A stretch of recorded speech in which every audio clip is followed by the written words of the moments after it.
Hello students, once again welcome back to this session. Today I am here with the same chapter Nutrition in Animals for class 7.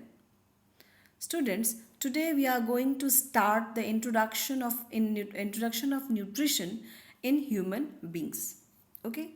So before going to start the chapter, let us just take a quick recap what we have learnt in previous lecture. So what we have learnt in previous lecture. Sorry, it is written chapter. It is not chapter. It is lecture. Okay. So we have learned what we have learnt in previous lecture. We have learnt about nutrition. What are the different components of food? What is the importance of that component of food? Then what is nutrition? That is utilization of food as well as taking of food. Why do we need to take food to stay alive? And we have different mode of nutrition, that is heterotropic and autotropic.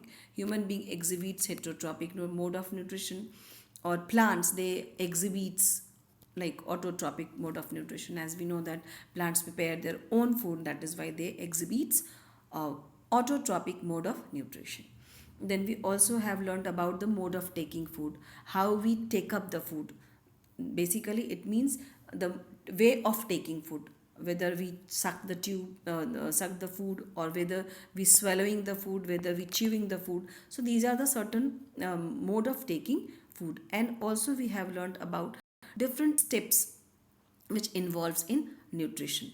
So again we have to take a very quick recap or take a look about the steps. That is, as we know that human beings they exhibit holozoic nutrition. Okay, this holozoic word is derived from the Greek word that means the holo, that means whole, and zoic, it means animal. Okay, so that means there is the mode of nutrition in which animals take their food as a whole, whether it is solid or liquid. And these holozoic nutrition involves different steps, that is ingestion, digestion, absorption, assimilation, and egestion. So because we know that human beings exhibits this holozoic nutrition, so these steps, again we have to take a very quick look about this process.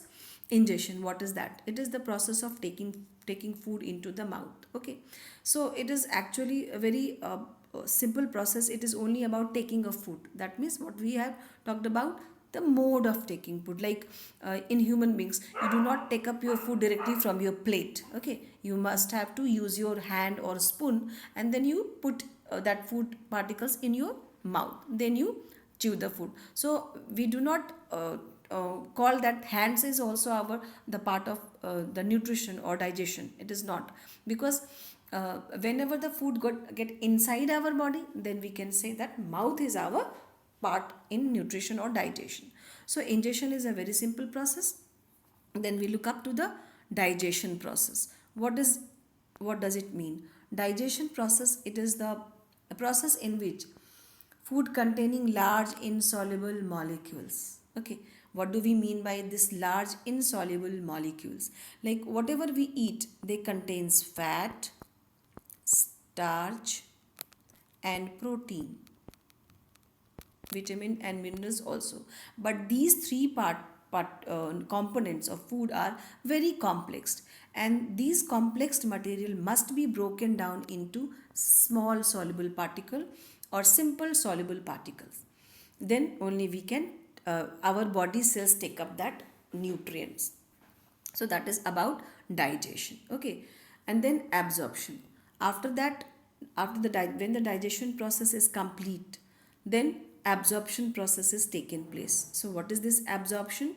The digested food, the food which is converted into this small water soluble molecules, they are absorbed by the intestinal wall, and then this will pour into bloodstream. So what is blood?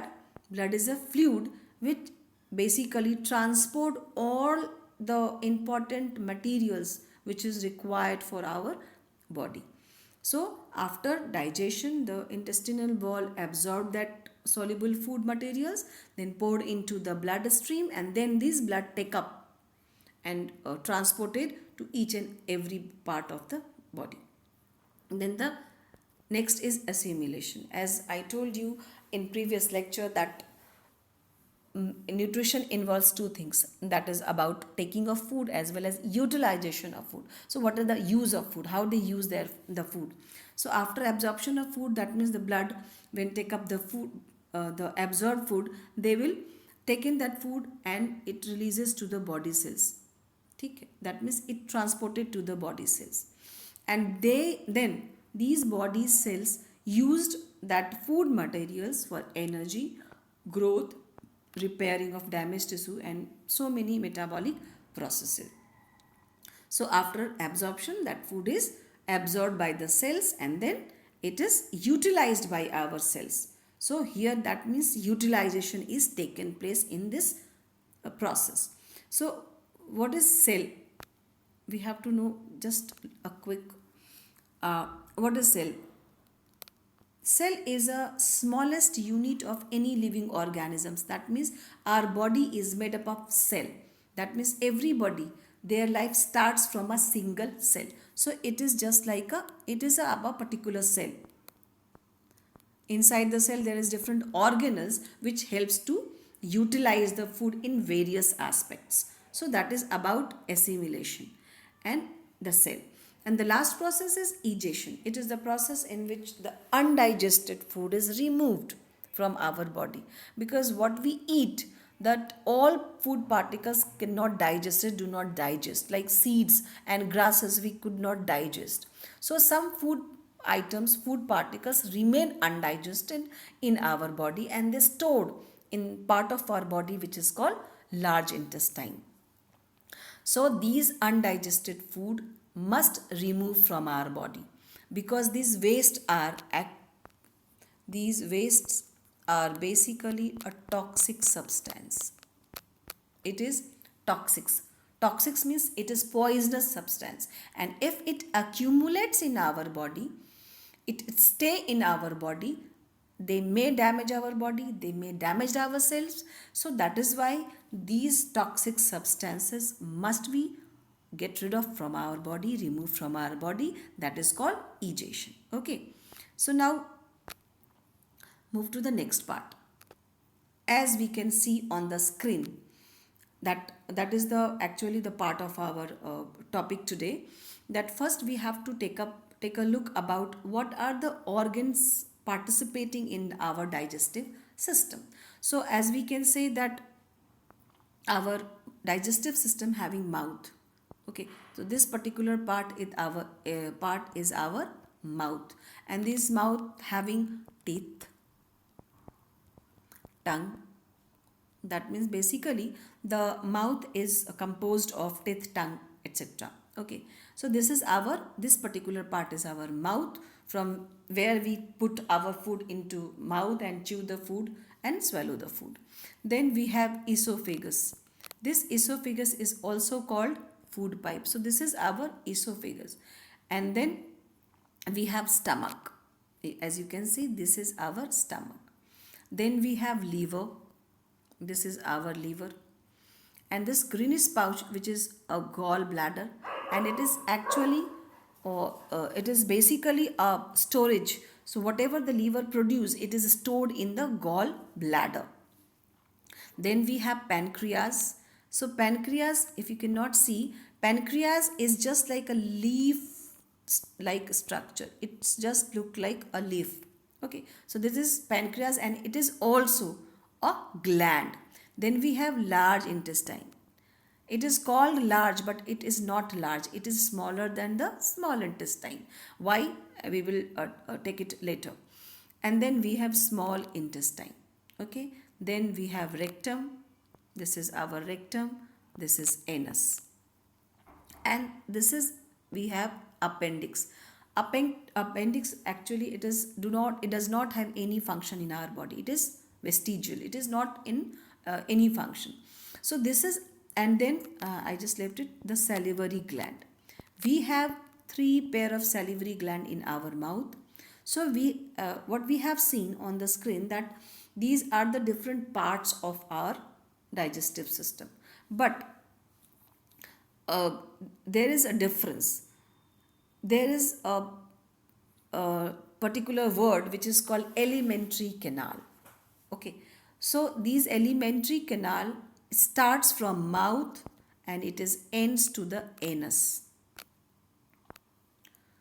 So what we have seen, that is this whole part, that means ki our in our digestive system it starts from mouth, sorry, it starts from our mouth and ends to the anus. Okay, so that means ki the whole part is a long single tube that is running in our body, and all together these are called alimentary canal.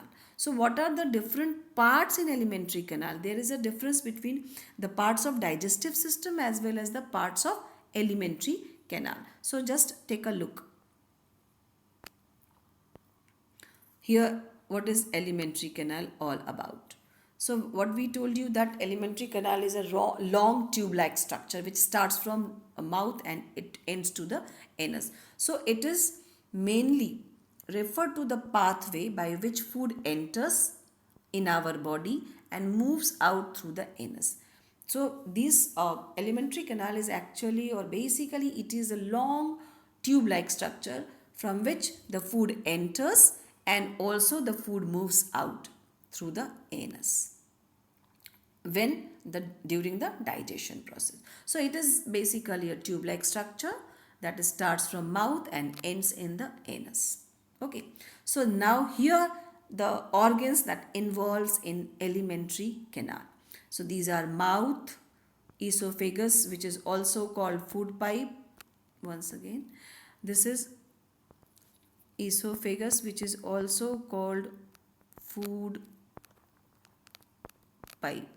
Okay, this is also called food pipe. Then we have stomach, then we have small intestine, then large intestine, anus, and one another, what I left it is, sorry, why do not I could write on them, like one I left it, that is rectum. Okay, so these are the part of alimentary canal. I do not talk about or do not tell you about different glands which is also the part of digestive system. Only this part are the part of alimentary canal. And so what about that glands? So these glands are called associate glands.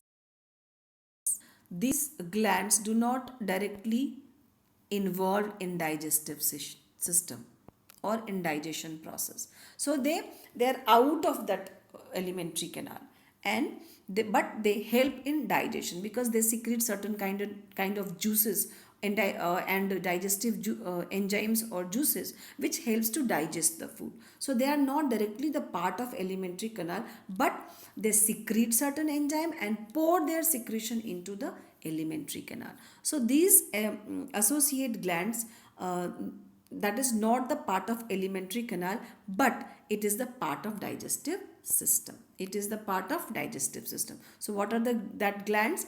We have salivary gland present in mouth, then we have liver, then we have pancreas. So these all are, it is not the essential part of our alimentary canal, but it is the part of digestive system which associates with the alimentary canal, and they releases their digestive juices that helps in digestion.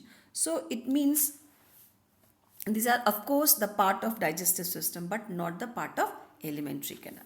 So students, be careful whenever somebody asks you that name the part of alimentary canal. So you would have say that mouth, stomach, anus, large intestine, small intestine, rectum. These are the part of alimentary canal, not these associate glands.